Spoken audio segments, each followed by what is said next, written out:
Hello বন্ধুরা, কেমন আছো? আশা করি ভালো আছো। তো আমরাও ভালো আছি বন্ধুরা। এজ বাণী চ্যানেলে তোমাদের সবাইকে স্বাগত জানিয়ে শুরু করলাম আজকের ব্লগ। তো বন্ধুরা দেখো, এখানে একটা কাঁঠাল নিয়েছি। তো কাঁঠালটা আমি এইভাবে কেটে নিচ্ছি। তো কাঁঠাল দিয়ে দারুণ একটা রেসিপি দেখাতে চলেছি, তোমরা আশা করি কখনো খাওনি। দেখো, আমি এইভাবে কাঁঠালটাকে কেটে নিচ্ছি। কাঁঠালের যে মুলিটা আছে, এই মুলিটা যেন নষ্ট না হয় তার জন্য এভাবে চড়িয়ে নিয়ে মুলিটাকে এভাবে উঠিয়ে নিচ্ছি। তো দেখো কি সুন্দরভাবে আমি মুলিটা উঠিয়ে নিলাম। কাঁঠালের এই মুলিটা দিয়ে তোমাদেরকে আজকে দারুণ একটা রেসিপি দেখাতে চলেছি, চলো তোমরা দেখবে। তো বন্ধুরা দেখো, কাঁঠালের এই মুলিটা আমি ভালোভাবে ধুয়ে নিয়েছি। এখন দা দিয়ে আমি এটাকে কেটে নেব। তো প্রথমে 2 পিস করে এইটা ফেলে দেব, এই জায়গায় এটা ফেলে দেব, দিয়ে ভালোভাবে এইভাবে ছুলে নেব। তো এই অংশটি থাকলে ভালো লাগবে না, তার জন্য এই অংশটি ফেলে দিতে হবে। তো দেখো, আমি চুলে নিয়েছি ভালোভাবে। আর এই দেখো কতগুলা ফেলে দেওয়া হয়েছে। তো এইগুলাকে বাদ দিয়ে দেব। তো এখন এগুলাকে এইভাবে ছোটো ছোটো করে পিস পিস করে কেটে নেব।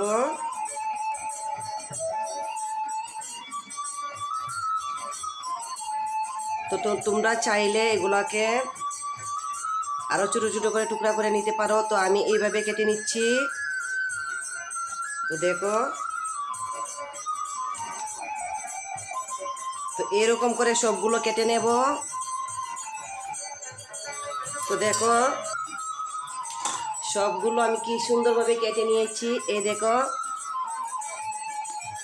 তো তোমরা চাইলে আরও ছোটো বড়ো করতে পারো, আমার কাছে এরকমই ভালো লাগে, তার জন্য আমি এইভাবে কেটে নিলাম। এখন চলো রান্নাতে চলে যাই। তো এখন এগুলোর মধ্যে দিয়ে দেব লঙ্কার গুঁড়ো, দিয়ে দেব কিছু জিরের গুঁড়ো, দিয়ে দেব কিছু হলুদ গুঁড়ো, দিয়ে দেব পরিমাণ মতো নুন, দিয়ে ভালোভাবে এগুলাকে মেখে নেব।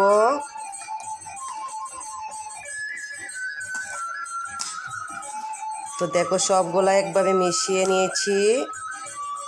এইদিকে গ্যাসে কড়াই বসিয়ে দিলাম। কড়াইয়ের মধ্যে দিয়ে দেব পরিমাণ মতো তেল, দিয়ে তার মধ্যে দিয়ে দেব মেখে রাখা কাঁঠালের মুলিগুলো। তেলের ছিটকে পড়ে গেল তেলটা।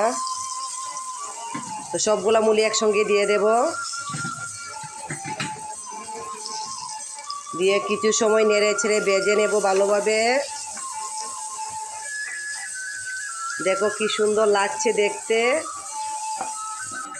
তো দেখো, মুলিটা কি সুন্দর ভাজি হয়ে গেল। এখন এগুলো নামিয়ে নেব। এদিকে কিছু আলুও আমি সিদ্ধ করে রেখেছিলাম, আলুগুলোর মধ্যে নুন হলুদ মেখে এগুলো ভেজে নেব ভালোভাবে। তো দেখো, আলুগুলোর সাইজ আমি একটু বড় করে রেখেছি। তো আলুগুলো দিয়ে দিলাম, দিয়ে ভালোভাবে নেড়ে নেব। তো বন্ধুরা, তোমাদেরকে একটা কথা বলার আছে, যে কোনো কিছুই ফেলার নয়। তোমরা জানো কি জানো না জানি না, যে কাঁঠালের মুলি দিয়েও সবজি খাওয়া যায়। তো আজকে দেখো কিভাবে আমি সবজিটা রান্না করছি, তোমরা সম্পূর্ণ ভিডিও দেখো। তো দেখো, আলুটা ভাজি হয়ে যাক। আর এইদিকে আমি পাটায় দিয়ে দিলাম কিছু কাঁচা লঙ্কা, আদা, 3টে রসুনের কোয়া, কিছু পেঁয়াজ কুচি, কিছু গোলমরিচ দিয়ে সবগুলাকে বেটে মিহি করে নেব। তো এইদিকে আমার আলুটাও ভাজি হয়ে গেল, এগুলাকে নামিয়ে নেব। তো আলুগুলো নামিয়ে নিয়ে কড়াইতে মাছ ভাজি বসিয়ে দিলাম। আগের ভিডিওতে তোমাদেরকে দেখিয়েছিলাম আমার হাজব্যান্ড মাছ নিয়ে এসেছে, কত বড় মাছ। তো তার চেয়েও এই মাছটা আরও বড় ছিল, তোমাদেরকে দেখানো হয়নি কারণ রাত্রেবেলা নিয়ে এসেছে, আমি কেটে নিয়েছি তার জন্য। এই দেখো মাছের পিসগুলো। তো দেখো, আমার সবগুলা মশলা বাটা হয়ে গেছে। এখন এগুলাকে একটা বাটির মধ্যে নামিয়ে নেব।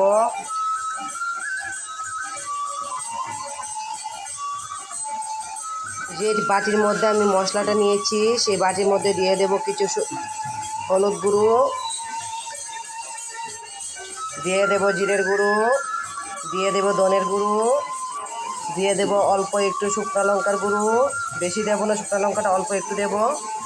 এখন দিয়ে দেব অল্প একটু জল, দিয়ে ভালোভাবে মেখে নেব, মিশিয়ে নেব সবগুলো একসঙ্গে। তো আমার সবগুলো মিশানো হয়ে গেছে।